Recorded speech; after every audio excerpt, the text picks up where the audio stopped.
Okay, so what's your name? Where are you from? My name is Anna, and the question of where I'm from is one that always fills me with a slight amount of dread because I have an accent that doesn't necessarily match up to where I was born, and I have a lot of questions about nationalism, a lot of questions about identity, and where I choose to say that I'm from and what that means to different people.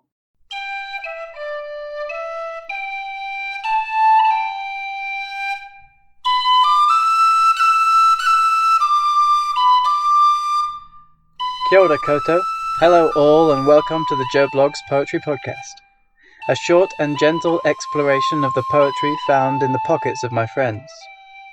Humans have ever used language and their creativity to weave words into meaning, to weave this world into meaning.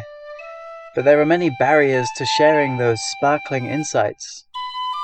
The intention of this podcast is to collect poems from the people I've met, and make available a few of my own scribblings too. This week we get to hang out with Anna. How I normally say where I'm from is that I'm Australian. I was born in Australia. My dad is from Sweden, and I spent a lot of time growing up between Australia and Sweden. And as an adult, I've lived between Scotland, New Zealand, and have spent significant amounts of time traveling for the most part. So kind of like a little bit of everywhere. Can you describe where we are? Right now we're in Wellington, New Zealand. It is a Tuesday night. It is 10 o'clock. It's quite warm in this room that we're sitting in, which is my bedroom. We're sitting on some AstroTurf that I got at an art gallery garage sale. It's a very colourful room, lots of art, lots of old photographs, lots of musical instruments. It's kind of my little nest. It's one of my favourite little spaces I've ever had for myself. This is where we're at, in a very quiet city. It's an inner city apartment, but it's surprisingly quiet, and in the morning you can hear the birds. So, when I say poetry, what do you think of? I've thought about this a lot, and I've had very many definitions over the course of my life, especially since I started calling myself a poet. And it's a question that I get asked a lot, but I think poetry is maybe combining the conscious with the subconscious and combining the visual with the written and making comparisons and juxtapositions and basically just trying to verbalize all that can be seen and all that's unseen in a way that somehow makes sense, or maybe doesn't make sense. I'd say it's an interesting form of expression.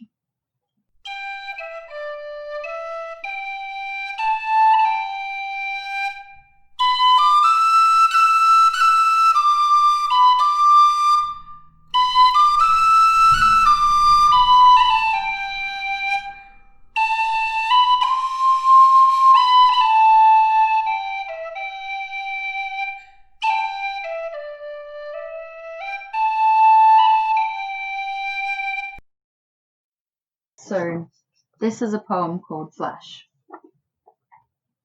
There were the moment, true and pure in itself. Two young lovers, your hand in mine and mine in yours. There were the conversations that led to convulsions. To your left hand in mine, your right on the keys. To my right hand in yours, my left on the road. Culminating in a collection of days pressed between two passports. Yours, American, mine, Australian. Ann Arbor lay to our east as cornfields stretched west. By day we drove, you always had the wheel. I picked the tunes, feasting on dumplings at dawn and ciders at dusk. By night we'd howl at the moon, it's ending soon. Bellies full, fed on thoughts once ravaged from shadows. It started with a moment, one stitched to memories.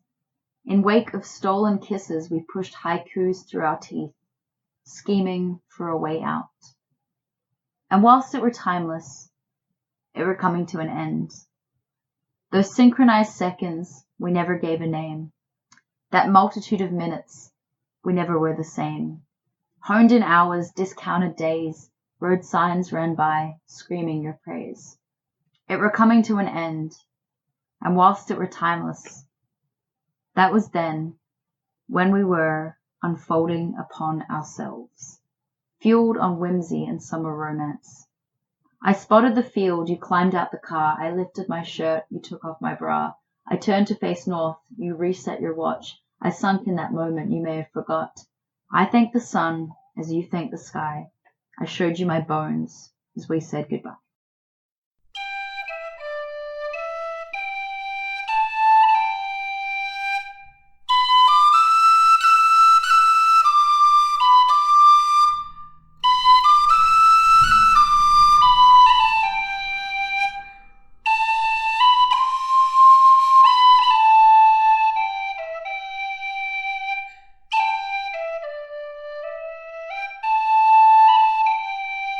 Are you ready? Your mama told you once, in what I'd imagine to be barely higher than a whisper, of the bridge she crosses, day by day, night by night, day by day, night by night. 22 years is a longer time than I can know, at least for now. And the rivers that flow beneath would carry out to sea, her body thrown like sticks and stones and all the words that hurt you. And you sit, and she sits, and all the sitting does not lend itself to the answers. What can you do? You're just a man from a boy from a womb. You once asked if we can save the ones we love, as if I possess more wisdom than I'd thought. As if I kicked just hard enough to stay afloat, to feed words to you like medicine. And my mother would compare the stars in the sky to the eyes of her mother, and I've wished on them since, for the boy that saw death on the 10th of September. Your trauma is proof time travel is real. Your body is a vessel for more than just flesh. Your muscle memory swollen with melancholy. 22 years is the longest time you know. And your mama told you once of the broken compass that comprised her bones. She showed you the crudely drawn maps etched across her skin. You felt the anchors of her heart as tidal waves and currents met in your mind, as you remembered that you couldn't swim. Like sailors lost at sea, a lighthouse keeper asleep on the job, bodies in bodies that led the waters, transatlantic romantics, to the place the oceans meet, to the sitting spots, to the 22 years past, on my day of birth, on his day of death. We threw words like snapped up branches as we spat the soil that lived under our fingernails, and we looked to the skies. Starlight, star bright, first star I see tonight. Wish I may, wish I might, take this wish I wish tonight. We can't save the ones we love. We can only love them.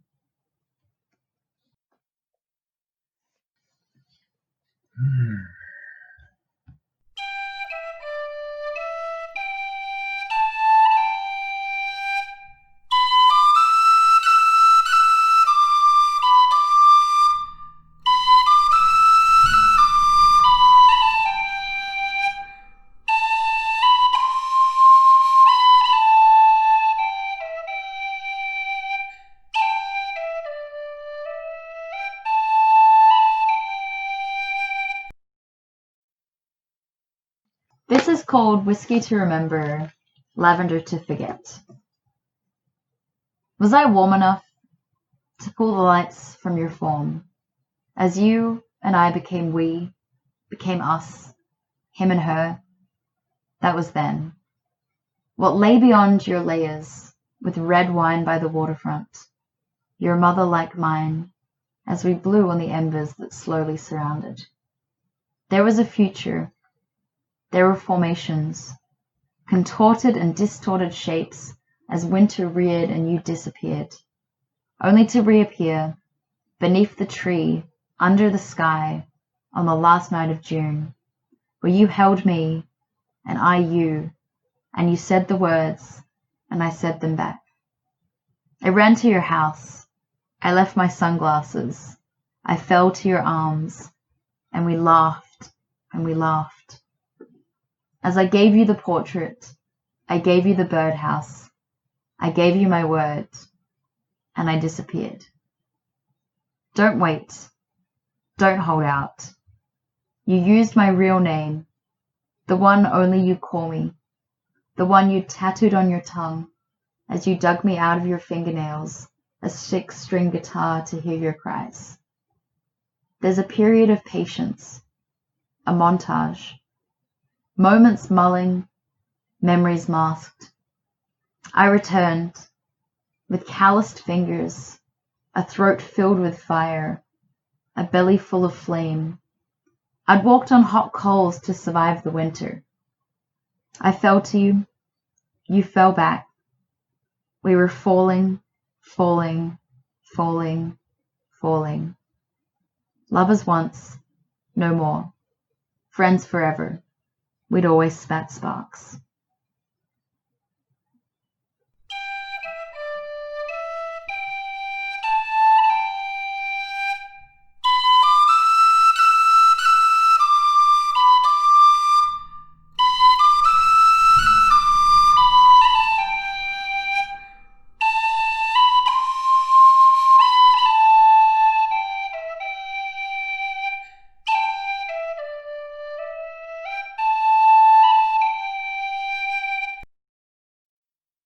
What's your favorite poem or song with poetic lyrics?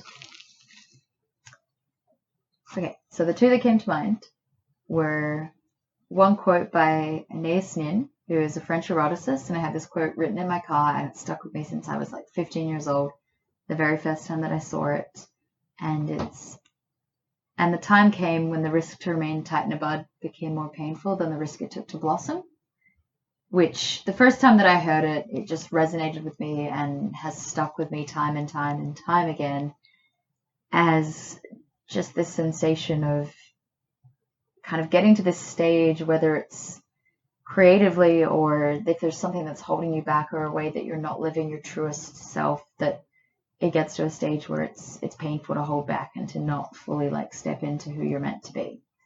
So that's one that's one of my favorites. And another one of my favorites is Dr. Seuss's Oh, the Places You'll Go, which I know a little bit of. I'd love to be able to like recite the whole thing, but congratulations, today is your day. You're off to great places, you're off and away. You have brain in your head, you have feet in your shoes, and you can steer yourself any direction you choose. You're on your own, and you know what you know, and you are the guy who'll decide where to go. You'll go up and down streets, look them over with care. About some you will say, I don't choose to go there. With your head full of brains and your shoes full of feet, you're too smart to go down any not so good street. And you may not find any you'll want to go down, in which case, of course, you'll head straight out of town. It's opener there in the wide open air. Out there, things can happen, and frequently do, to people as brainy and as footsy as you. And when things start to happen, don't worry, don't stew, just go straight along. You'll start happening too. All the places you'll go. And that is a poem that has really, really struck with me, stayed with me. From probably about 2 years ago when I kind of had like a bit of a mental breakdown, quarter life crisis, and I was in a very lost place, and I just started to read Dr. Seuss at the library. And it's something that if I'm ever really lost, I recite to myself. I used to recite it with my morning meditations. I once actually, when I lived in Newtown, which is a suburb in Wellington, I once wrote as much as I could remember outside of my house, and I would watch from the second story window as people would literally turn around to read that poem. So that's one that's really, really resonated and really stuck with me.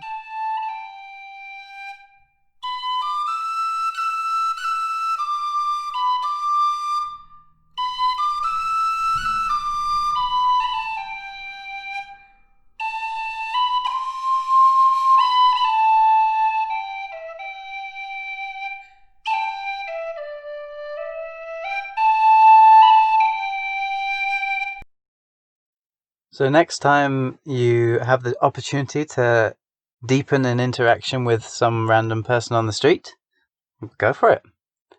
As long as you're feeling safe and feeling good, have a good energy, then why not? You might develop a really beautiful new friendship. And yeah, me and Anna have had some nice little times sharing poems, sharing thoughts about the world and about life, which I'm really being very grateful for. So thank you again, Anna. And during one of our hangouts, Anna told me a story of an important moment in her life, which sparked a poem from myself. And I'll share it with you just now, called Anna's Moment. Trembling in your own shadow that stretches out before and behind, that you had lashed out of you with tongues and sneers unkind, to keep you guessing in fear, to keep your head on a level, but a mind so buoyant can't but pop above the jealous crowd, and spy the distance with wonder, and wonder at what can be, and wander off to find it. And here it is. One night, in a strange little town, a world away, but safe, to be herself, to take a step up onto the stage, and at the band's request a place is made. Anna lives the old line. You can dance if you want to, you can leave your friends behind, because a shadow stretches out, before and behind, in the stage lights of that wild night, in a moment of remembrance, deliciously, that it's her choice who to be. Next week, we'll meet another one of these wacky, beautiful characters. Ka kite ano. See you soon.